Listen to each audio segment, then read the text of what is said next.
What is going on, guys? Welcome to your 16th physics tutorial, and in this lesson I want to talk to you guys about circular motion and something called centripetal force. Sounds pretty sweet, huh? Oh, it is. So I could just go ahead and give you guys the definitions, but what fun would that be? I want to draw something. So let me go ahead and draw this dude right here. I'm going to name him Bucky because that's a really cool name. And what this dude is doing is he is holding onto a string, and he tied a baseball on the end of that string. Why did he do this? I have no idea. Bucky's a little bit weird, but not only did he tie a baseball onto a string, but he is whipping this thing around in a circle as fast as he can. Why he's doing this? Like I said, I don't know. He's a little bit weird. But anyways, this example helps us to study circular motion in something called centripetal force. So this baseball, we're going to just call it the object because, well, they call things objects in physics. Now, whenever you have an object and it's moving in a circle, the force between the object, which is the baseball, and the center of the circle, which is where he's holding onto the string, the force between these 2 points is called the centripetal force. So in this example, the string, let me draw my arrow a little bit better, the string would represent the centripetal force, the force between the object and the center of the circle. So just remember that because that's probably going to be on your test, or, I don't know why you guys are studying physics, but that's a term that you need to know, centripetal force. So another thing I want to tell you guys is something that's probably going to blow your mind. This is one of those weird physics facts that I'm about to tell you. And guys, don't blame me because this is kind of confusing. Blame Newton because he's the one who thought up all this crap. It's this.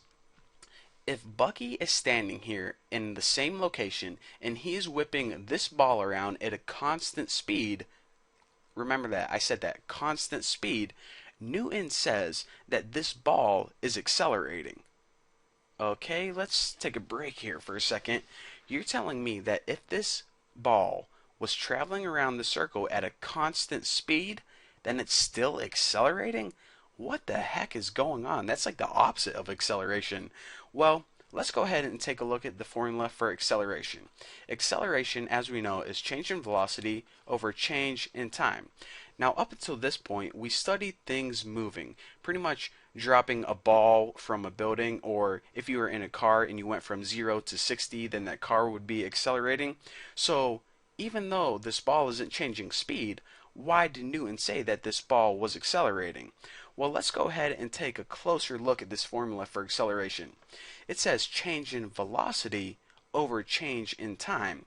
Now, as we know, velocity is made up of two things, speed and direction. I don't know if I'm going to have enough space, so I'll just write dir. So velocity is pretty much speed and direction.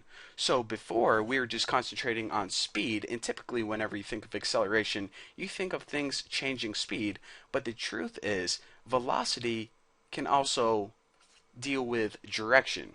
So even though this ball right here isn't changing speed, it's changing direction. So that's a weird physics fact that you guys have to remember. Objects can well, excuse me. I need to take a deep breath because I guess my brain is getting confused and it's confusing my tongue as well. But objects can accelerate even when the speed is constant because the formula for acceleration, which includes velocity, includes direction as well. So even though the speed is constant, it is indeed changing direction, which therefore changes the velocity, which causes this ball to accelerate at a constant speed.